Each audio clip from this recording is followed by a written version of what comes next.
श्री रामशीला पूजन। 16 अगस्त 1989। अयोध्या करोड़ों हिंदुओं की श्रद्धा से जुड़ा एक पवित्र स्थान, भगवान श्री राम जी की जन्मभूमि।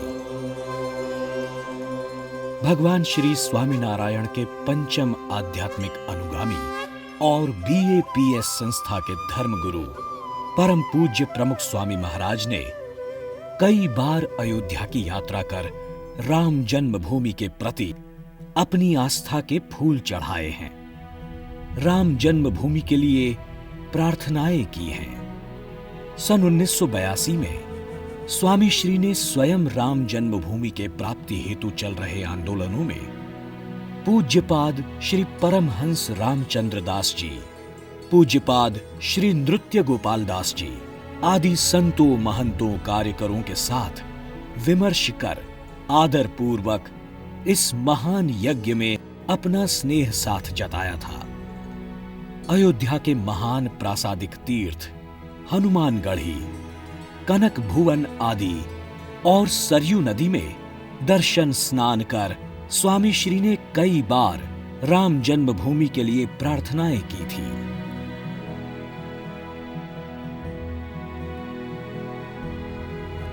परम श्रद्धेय श्री प्रमुख स्वामी जी महाराज प्राचीन ऋषियों की जो परंपरा है उस ऋषियों की परंपरा में आते हैं। जैसे उन ऋषियों ने आत्माराम, आप्तकाम, पूर्ण काम, निष्काम ऋषियों ने समाज और लोक के कल्याण के साथ ही साथ राष्ट्र का कल्याण और साथ ही साथ जीवों के परम कल्याण के लिए आध्यात्मिक चेतना की जागृति का लक्ष्य रखा था। वैसे ही लगता है कि हमारे परम श्रद्धेय श्री प्रमुख स्वामी जी महाराज भी परिवार के कल्याण से लेकर के समाज के कल्याण, लोक कल्याण को लेकर और अध्यात्म की दिशा में भी उसी प्रकार से लोगों को प्रवृत्ति और उन्मुख कर रहे हैं। साथ ही साथ अभी राम जन्मभूमि के विषय में चर्चा चली। उनके हृदय में बड़ी वेदना है और पीड़ा है कि भगवान राम की जहाँ जन्मभूमि है, इतिहास साक्षी है और लाखों वर्ष की जहाँ परंपरा है, तो इस प्रकार से भगवान राम की पावन जन्मभूमि पर मंदिर का निर्माण हो, ये स्वामी जी की हृदय की अभिलाषा है। और राम जन्मभूमि का कार्य अवश्यम भावी हो। देश में रहते हैं स्वामी जी महाराज, विदेश में रहते हैं, तो राम जन्मभूमि के मंदिर के निर्माण के लिए वे कृत संकल्प हैं और भगवान से प्रार्थना करते हैं और जितनी विघ्न बाधाएं भगवान उनको दूर करेंगे और निश्चित ही राम मंदिर का निर्माण होगा। स्वामी जी उसी संकल्प की पूर्ति में उनका दृढ़ संकल्प और उनका मनोभाव प्रकट होता है। इसलिए लगता है कि स्वामी जी में जहाँ एक और आध्यात्मिक भावना है, वहाँ हिंदुत्व के प्रति निष्ठा, भारतीय संस्कृति और परंपराओं के प्रति उनका प्रेम और भगवान राम की पावन जन्मभूमि पर मंदिर के निर्माण का जो उनकी पवित्र भावना है, उनका जो संकल्प है, वो लगता है कि वास्तव में हिंदुत्व के वो प्रतीक हैं और हिंदुत्व की भावना उनमें दृढ़ है और साथ ही साथ वे प्राचीन संस्कृति के पोषक और संरक्षक हैं। इसी श्रृंखला में सन 1989 में श्री राम मंदिर के निर्माण के लिए श्री रामशीला के पूजन का राष्ट्रव्यापी आंदोलन चला। तब गुजरात में प्रमुख स्वामी महाराज के कर कमलों से प्रथम शीला का पूजन हुआ था। वो दिन था रक्षाबंधन का, श्रावणी पूर्णिमा का, 16 अगस्त 1989।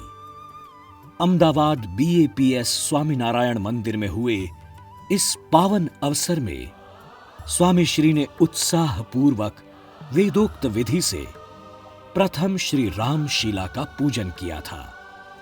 इस महान आंदोलन के संचालक सभी संतों महंतों और कार्यकरों को सफलता प्राप्त हो और श्री राम जन्मभूमि पर शीघ्र मंदिर निर्माण का आरंभ हो, इसलिए स्वामी श्री ने हृदय से प्रार्थना की थी। इस प्रथम पूजित रामशीला को कार्यकरों को अर्पित करते हुए स्वामी श्री ने कहा था, आप सभी ने जो कार्य किया है उसमें भगवान जरूर सहाय करेंगे। भगवान श्री स्वामीनारायण भी अयोध्या के समीप छपैया गांव के ही हैं। उन्होंने अपने बाल्यकाल के 6 वर्ष अयोध्या में ही बिताए थे। उनसे भी हम प्रार्थना करते हैं कि इस महान कार्य में सबको बल और शक्ति प्राप्त हो। स्वामी श्री के आशीर्वाद पाकर सभी कार्यकर इस कार्य की निश्चित सफलता को देख रहे थे। उल्लेखनीय है कि इस प्रथम पूजन के बाद सितंबर 89 में पूरे भारत में रामशीला पूजन का भव्य आंदोलन चला था, जो पूर्ण रूप से सफल हुआ था। प्रमुख स्वामी महाराज के हृदय से समय समय पर इस महान कार्य के लिए श्रद्धा गंगा बहती रहती थी। ऐसा एक दिन था सन 1990 30 अक्टूबर का, प्रबोधिनी एकादशी का। भारत के समय के अनुसार सुबह 9:30 बजे विशाल संख्या में भक्त समुदाय राम जन्मभूमि पर मंदिर निर्माण हेतु जाने वाला था। प्रमुख स्वामी महाराज लंदन में विराजमान थे। स्वामी श्री ने भारत के समय अनुसार लंदन में ब्राह्म मुहूर्त में 3:30 बजे से लेकर 5 बजे तक राम जन्मभूमि के इस आंदोलन में अपनी श्रद्धा को समर्पित करते हुए भक्त समुदाय के साथ प्रार्थना की थी।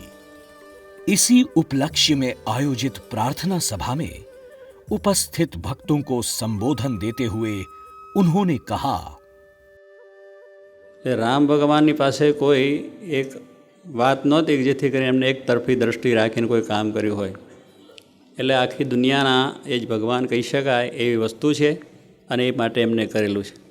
એમનું રામાયણ છે પણ આજે આપણે બધા જ વાંચીએ છીએ, બધાને એ પ્રિય છે અને એ પ્રમાણ ગ્રંથ બની ગયો છે. એ રામ બધાના જ હતા અને રામ પોતાના છે ને એ વસ્તુ સાચી છે, સત્ય કહે છે. ભગવાન શ્રીજી મહારાજ સાક્ષાત એ પણ એ રામ જન્મભૂમિના દર્શન કરવા દરરોજ જતા, કનકભૂમિને હનુમાનગઢી બધે. એટલે ઇતિહાસની અંદરથી આજે વર્ષોથી એ વસ્તુ છે, વર્ષોથી આ શાસ્ત્રો છે અને એ શાસ્ત્રોની અંદર જો આપણે શ્રદ્ધા ના હોય તો આપણે હિન્દુ શેના છે? હિન્દુ એ તો દરેકે એની અસ્મિતા હોવી જોઈએ કે કોઈ પણ આપણા ભગવાન છે એ બધા આપણા છે. પછી એ રામ હોય, કૃષ્ણ હોય, શિવ હોય, શક્તિ હોય, હનુમાનજી હોય કે કોઈ પણ દેવ પધરાયેલા હોય, એ આપણા હિન્દુઓના દેવો છે. એની અંદર કોઈ આપણે ભેદભાવ હોઈ શકે નહીં, મારું તારું હોઈ શકે નહીં. આપણું બધાનું જ છે. દરેકે દરેક આની અંદર અસ્મિતા આપણી હોવી જોઈએ કે આપણા જ ઈષ્ટદેવ છે. હિન્દુ સનાતન ધર્મ, વૈદિક ધર્મ એ એક જ વસ્તુ બની જાય છે. તો આ વખતે આપણે બહુ જ આ એક વિચાર કરવાનો છે કે જ્યારે એક સારી રીતે આવી ઝુંબેશ ઉભળી છે, એમાં સંતો પણ આજે ખૂબ સારી રીતે ભળ્યા છે. સંત મહાત્માઓને કોઈ ભેદ નથી. સંત મહાત્માઓ તો દરેક માટે એમને પોતાનું એ કરેલું છે. એ કાર્યની અંદર ભગવાનની દયાથી જે ભાઈઓ આપણા બધાએ તૈયારી કરી છે એમાં જરૂર સફળતા મળશે. પણ આપણે બધાએ મજબૂત થવાની જરૂર છે. આપણે બધાએ ખૂબ સારી રીતે મજબૂત થવાની જરૂર છે. આજે જે સપોર્ટ સમિતિ અહીંયા જે થઈ છે એ સમિતિ સાથે બધાએ સંમત થવાનું છે કે આપણે એની અંદર સપોર્ટ આપવાનો છે. એ આપણી બધી શક્તિ રીતે, તનને ધનથી જે કઈ રીતે આપણે સપોર્ટ કરી શકાય એ રીતે આપણે તૈયાર થવાનું છે. તો આપણું આ કાર્ય થશે. એને માટે આ બધાએ જે કંઈ સારા ઉત્સાહ અને ઉમંગ બતાવ્યો છે બધાને ખૂબ ધન્યવાદ છે. અને આપણે પ્રદેશમાં છે છતાં પણ અહીં રહીને અને આપણાથી જેટલું બને એટલું એની અંદર બધાએ આપણે દરેક કોમના, દરેક વર્ણના, કોઈ પણ ધર્મના આપણે બધા એક જ છે.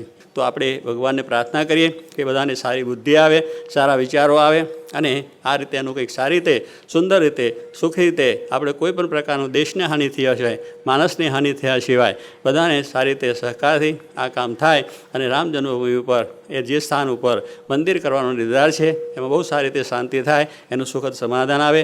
અને રાજકર્તાઓને ફરીથી પણ પ્રાર્થના કરીએ ભગવાન રામને, કૃષ્ણને, સ્વામિનારાયણ ભગવાને, બધા દેવો, અવતારો, આચાર્યોને કે એમને બધાને સારી સદબુદ્ધિ આપે. એમને આ રીતે આ કાર્યની અંદર શાંતિથી બધું કાર્ય થાય, કોઈ પ્રકારે કોઈ મુશ્કેલી થયા સિવાય એમાં ભગવાન સર્વને ખૂબ સારું સુખ આપે જ પ્રાર્થના. 1993 में राम मंदिर आंदोलन के सूत्रधार श्री अशोक सिंघल जी स्वामी श्री के आशीर्वाद लेने आए थे. तब स्वामी श्री ने उन्हें कहा था, अब तो वहां राम लल्ला ही बैठे हैं, सब ठीक हो जाएगा. भगवान के घर देर है लेकिन अंधेर नहीं. विजय तो सत्य की ही होती है. हम नित्य प्रार्थना करते हैं.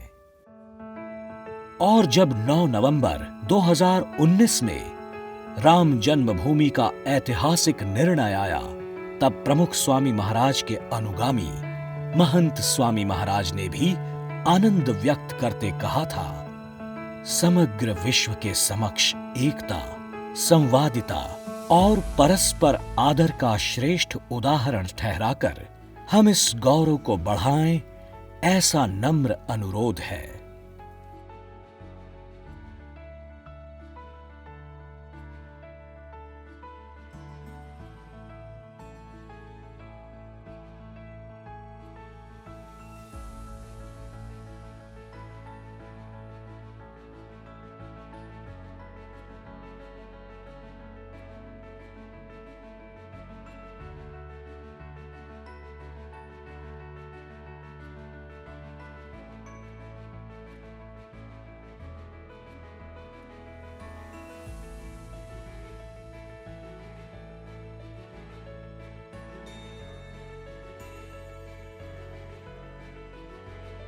आज सभी की अंतरात्मा श्रद्धा पूर्वक पुकार रही है। अनेक महान संतों महात्माओं, अनेक भक्तों की वर्षों की तपस्या और प्रमुख स्वामी महाराज की प्रार्थना अवश्य सफल होंगे। भगवान श्री राम जी का भव्य मंदिर बनेगा और भक्तों की श्रद्धा साकार होगी। भारतीय संस्कृति भगवान श्री रामचंद्र जी और सभी अवतारी महापुरुषों एवं सनातन हिंदू धर्म की पताकाएं गगन में लहराएंगी। आइए इस गौरवपूर्ण ऐतिहासिक अवसर पर भगवान श्री राम, सभी अवतार पुरुष, सनातन हिंदू धर्म के ऐसे महान ज्योतिर्धर्म महापुरुष जिनकी तपस्या से ये मंदिर साकार हो रहा है, उनके प्रति कोटि कोटि प्रणाम करें।